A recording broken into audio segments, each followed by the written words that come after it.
This land right behind me is Thacker Pass, northern Nevada, not far south of the Oregon border. And this place is under threat right now because there's lithium under the ground here. Lithium's being called the new white gold. It's the new energy resource. It's supposedly going to be the replacement for oil. So a company called Lithium Americas, based in Vancouver, British Columbia, plans to blow up this entire landscape that you can see behind me here. Pull all the lithium out of the ground and use sulfuric acid to pull out the lithium, send it off to factories to be turned into batteries for electric cars, grid energy storage. I've been fighting to protect this place for the last 2 years. It was almost exactly 2 years ago the first time I visited Thacker Pass, early fall 2020.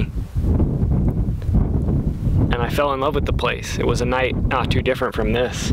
The rabbit brush is blooming, all kinds of insects flying around, sounds of the chukars in these hills. And other than that, silence, just a breeze and open space. Something that's incredibly rare in this country and the world.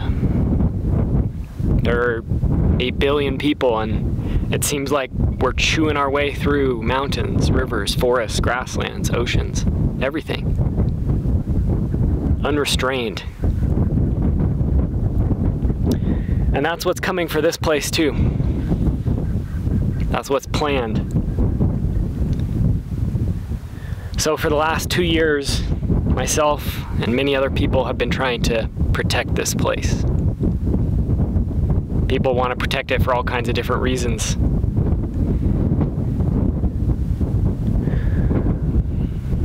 Because it's incredibly important wildlife habitat for rare species like the greater sage grouse, who are already 97 or 98% gone. There are just a few of them hanging on, just a few of them left. Some of their best habitat in the world is up here on top of the Montana mountains right behind me. They use Thacker Pass in the wintertime when the storms are howling and fierce up high. They come down to this lower area to forage and raise their babies. Thacker Pass is a migratory route for pronghorn mule deer. I saw cougar tracks this winter on the far mountainside over there. Bobcat tracks on this mountainside the winter before. You hear the coyotes howling up here. You can probably hear the chukars right now. This is a very biodiverse place. It's important. It's important to all the life who lives here. The birds, the lizards, the snakes, the plants, all the other animals. They rely on this place. This is their home. And if it's destroyed, it doesn't really matter to them if it's for a coal mine, fracking, lithium mining, or something else. They're just as dead. Some people want to protect Thacker Pass because it's a culturally and spiritually important place. Not long after we came out here and set up a protest camp in January of 2021, we made friends with some native people from around the area who came out here and started telling us about the old history of this place, going way back to the oral traditions.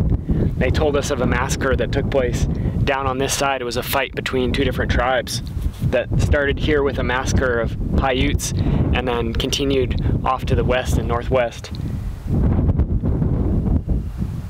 We learned last year about a massacre that took place over on the east side of Thacker Pass in 1865. It was the morning of September 12th.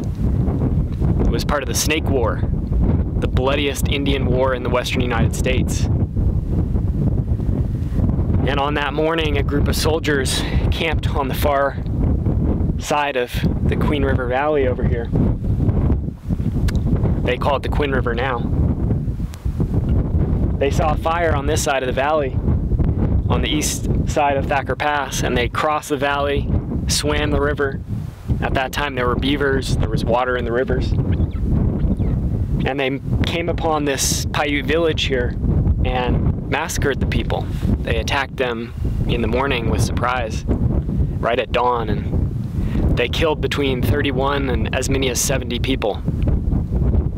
None of the American soldiers were killed. Those people were never buried. Their remains are over there. That information was never been accounted for in the process of permitting this mine. The tribes of this region consider this a very culturally important spot and a sacred spot because of those massacres, and because this is a place that has been used for at least thousands of years for gathering obsidian, making tools, hunting and gathering, medicines, foods. This is a travel route for people just like for other animals. It's a travel route today for us.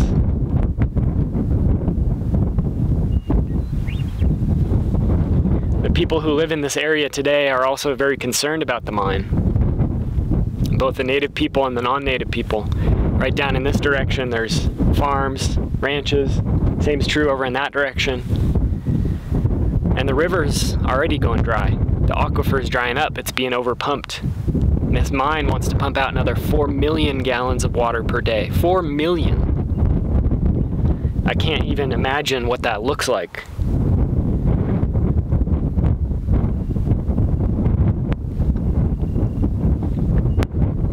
So there's a lot of people fighting this project, fighting for this land, fighting to protect this place. But the truth is, it's been an uphill battle because the powers are arranged against us. Between Lithium Americas Corporation, which is a $1 billion corporation backed by Ganfeng, Chinese lithium company, the biggest lithium company in the world. Whether it's them, their millionaire and billionaire investors and friends. The federal and state governments have been promoting this project. The Biden administration has made lithium production and electric vehicle production a cornerstone of his climate policy, something that's been criticized by independent grassroots scientists and activists who, like me, who don't see electric vehicles as a solution, who see these costs, who see these places that are at stake.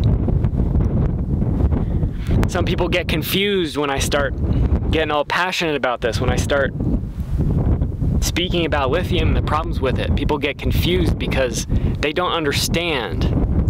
How can you be an environmentalist and be against lithium? Isn't that going to save us from global warming? And I'll tell you, I've got a track record as an environmentalist. I've got a track record of fighting the fossil fuel industry. I've climbed on top of heavy equipment to blockade the fossil fuel industry. I traveled to the Arctic in 2010 and spent time with climate scientists conducting research on the thawing permafrost and the release of methane from these ancient soils thawing out in the Arctic. So I've walked in that terrain. I've seen what's happening to our planet, and it is grim. Global warming is a very, very serious threat and a bad situation. And the thing is, when people are scared, they're easy to manipulate. And that's why this lithium comes into the picture, because we are talking about money. That's the only green here. This mine is not green. This mine is not good for the planet. It's not good for the sage grouse and the antelope and the deer and the lizards and the sagebrush and all the other creatures who live here. It's not good for the climate by releasing all these greenhouse gas emissions. It's not good for the water by sucking 4 million gallons a day out of this aquifer. It's not good for the soil by bulldozing and blowing up this entire mountainside, destroying the seed banks and the bacteria and all the life in the soil. It's not good for the planet. The only way they can convince people that it's necessary is by comparing it to fossil fuels, by comparing it to something that is absolutely atrocious for the planet. We need to think in more complex ways than this. We need to understand that there can be more than one thing that is bad for the planet. And in fact, both lithium mining and fossil fuels are incredibly destructive to the real world, the real physical world. A lot of people have trouble understanding this because they want lithium. They want a fast, fancy car like a Tesla. They want a Volt or something like that. They want an electric Hummer. People enjoy these things. People want more cell phones and batteries that last longer and all these consumer products. Because we've been sold these things. We've been advertised them. Corporations have built our society around these technologies. But these things are luxury goods. They are not necessary for our life, for our enjoyment, for our well-being, for our happiness, for our thriving. And they won't help us address the ecological crisis if they continue to accelerate us into it by destroying places like this. By destroying places like this and other places around the world, in Portugal, in Serbia, in Bolivia, Argentina, in Tibet, in Australia, all around the world, places are at threat because of lithium mining, because of this new so-called green economy. And like I said, the only thing green about it is the money. Because these mining companies, these car manufacturers, they see trillions of dollars at stake here. We're already seeing the subsidies shift. We're already seeing the government budgets being pushed in the direction of supporting these industries. Why do you think someone like Elon Musk is the richest man on earth? It's not out of the goodness of his heart, that's for sure. A man who has literally said, excuse my language, fuck Earth. That's a direct quote from Elon Musk. He said, fuck Earth. The only planet known to support life in the universe. No wonder this man wants to go to Mars. He hates this planet. He hates this life, this world here. It's an anti-life position. It's ecocidal, so it's no wonder that he is at the helm of this industry that is trying to destroy the planet in this new way. But it's not actually new because this mining looks just like mountaintop removal coal mining. It looks just like iron ore mining in the Amazon jungle. It looks just like rare earth mining in Baotou, China, that is destroying the land and leaving behind an absolute toxic wasteland.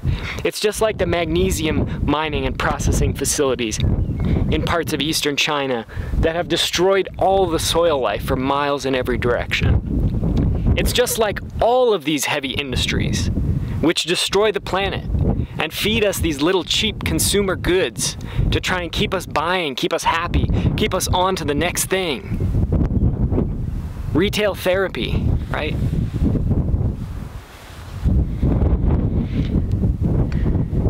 And meanwhile, the land is suffering. The water is being poisoned. The air is dirty. The climate is changing. And we go deeper into this era of mass extinction, which frankly may end with our extinction, unless we change our ways dramatically. Dramatically. Not just talking about switching out what is underneath the hood of our cars, switching out a gas tank for an electric vehicle battery.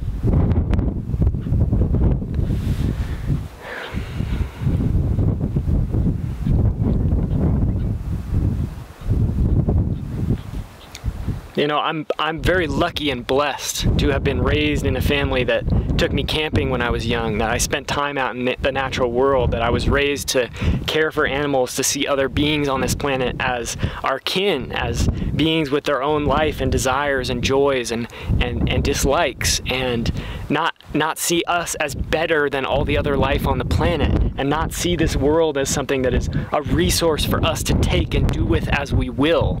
That sort of twisted mentality that's the default in this culture. I wasn't raised with that. I'm very lucky.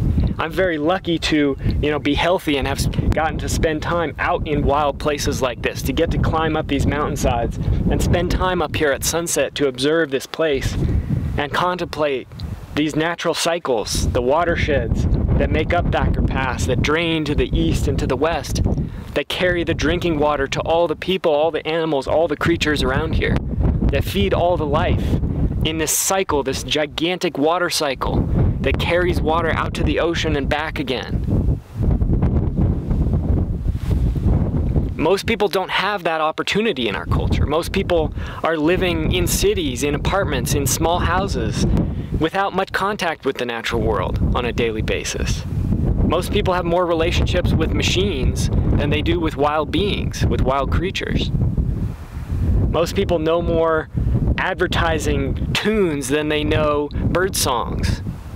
Most people, know more about the menu at their local restaurant than they know about their local watershed. And this is a tragedy. It's having real consequences. But we need to understand that this isn't just an accident, like I've been saying. This isn't just a mistake or a misunderstanding. This is being facilitated and pushed forward by individuals and institutions which have a stake in the status quo, which have a stake in things continuing in the way they have been. So I think we need to organize and we need to fight. I don't mean to go down without a fight. I mean to fight for this planet. And I don't think it's too late. It's too late for a lot of things. It's too late for the passenger pigeons. It's too late for all the creatures who've gone extinct. It may be too late for the vaquita porpoise. But it may not be too late for the salmon.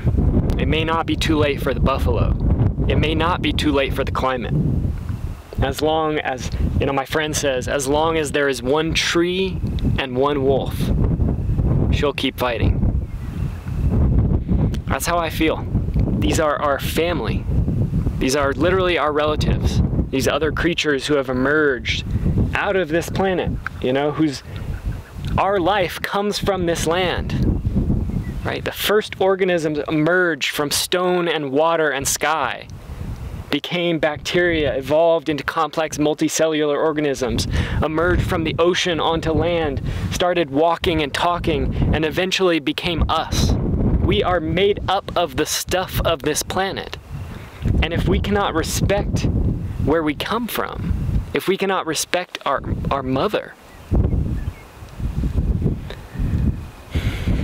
that does not speak well of us. That does not speak well of our character. But I think it is latent in all of us. I think that sort of natural connection, that inborn naturalist that's inside all of us, to understand our place on the planet, to understand the relationships that we have to have with mountains, with rivers, with forests, with grasslands, with deer and the other creatures all around us. An understanding of that is our birthright. It is our inheritance. And it is being stolen from us by this toxic industrial culture, which puts us in boxes, which puts most people working jobs they don't like for 50, 60 years, struggling, striving, just so they can get a disease that's a disease of civilization, as they call them. Heart disease, diabetes, cancer, all of these things that are largely unknown in societies that are living more natural, land-based lifestyles.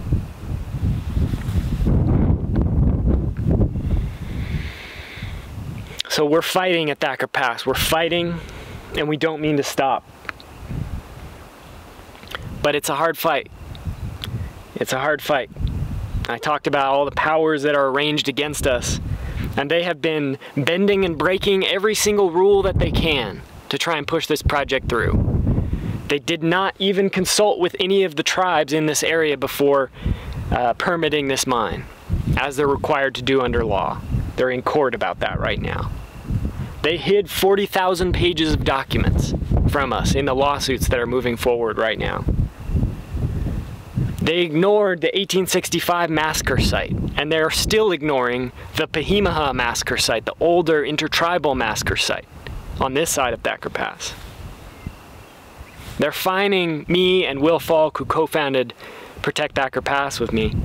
They're fining us $49,890, $49,890.13. I can't even get the words out right because it's so ridiculous.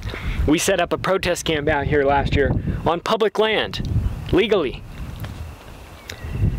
And after being put in contact, after getting in contact and starting to work with the native elders in this area and hearing about their stories and so on, they started coming out here to engage in ceremony and prayer, to commune with their ancestors in this place, with the spirits of this land. And these are elders They can't go to the bathroom in the bushes like we can. They needed some facility here, not the bathroom that's 25 minutes away, 30 minutes away down the road. They needed some way to use the bathroom up here. They're up here for hours-long ceremonies, days-long ceremonies in some case. So we built them a simple pit toilet out here. That's why the BLM is fining us, for building a simple pit toilet. But they're going to allow the mining company to blow up this whole place, to destroy this whole land, including, I might add, the area where we built that toilet. Ironically, we recently got some of the details of that fine, and the actual amount of the fine is something like $12.30 for trespass. $12.30, that's what they're fining us for. But you might wonder, what is the rest of the money for? What's the $49,878 for? What's the rest of that money about? They're charging us for the staff time. All the staff, the BLM rangers, the analysts, the people who comb through our social media looking for us saying strange things and illegal things, trying to catch us doing something wrong. All of that staff time, hours and hours, thousands of dollars of travel going back and forth, they're charging us for that. All supposedly to enforce a trespass of $12.30. Be like if you got a parking ticket, $15 parking ticket, and the city spent $50,000 to enforce it upon you. $50,000. We're fighting this in every way we can. The latest thing that's just happened is the BLM and the lithium mining company came in here and did some test digging, which they were not legally allowed to do right now under an agreement in the ongoing lawsuits. But they did it under a previous permit. Those slippery bastards, excuse my language. They're sly. This is how they always do things. They twist the law, they twist their words, they slide through everything. They used a previous permit, a 12-year-old permit that has its own flaws, that has its own problems. You know, we found in the course of this fight that the previous tribal chairman from the Fort McDermott tribe up here, he actually told BLM about that Pahimaha massacre, the oral history massacre of the fight between the tribes. He told them about it way back 12 years ago. They ignored that information. They deliberately excluded it from their report, the environmental assessment that they did for this exploration project out here. And that's the flawed document that BLM is using to justify this dig that they've just allowed them to do.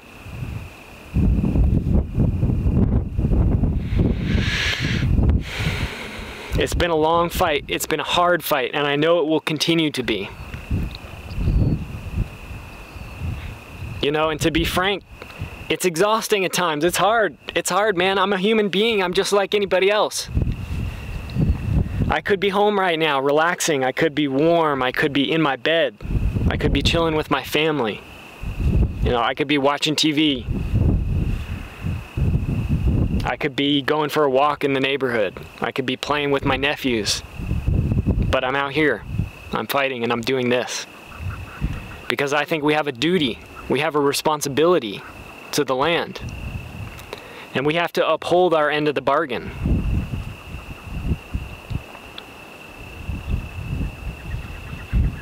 And I have faith in the land. I have faith in this planet.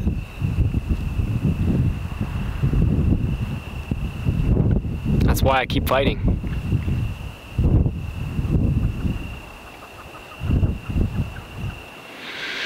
So whether this is a new set of information to you, or whether you know about Thacker Pass, whether you've been following what's going on for a long time, we need your help. If you're in the region, go to our website, sign up, check out all the latest articles on there, read. There's ways to get involved, there's ways to help. Come out here, spend time on the land.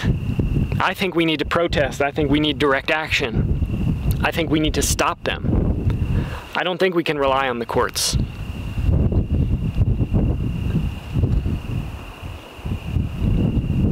And if you live somewhere else, There's probably some terrible thing happening in your area too, unfortunately. That's the reality of the world we live in right now.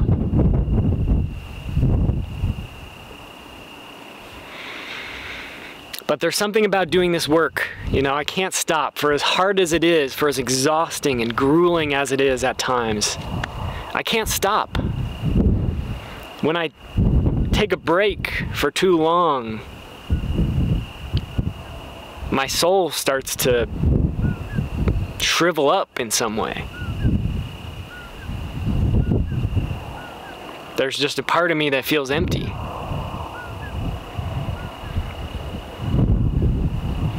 And it's the part that's filled by the purpose that comes from doing this work. The purpose of fighting for the future, for the land, for the water, for future generations.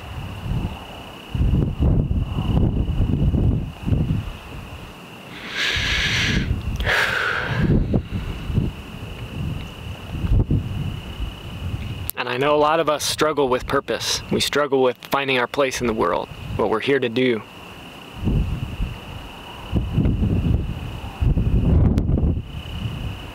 Try it out. Fight.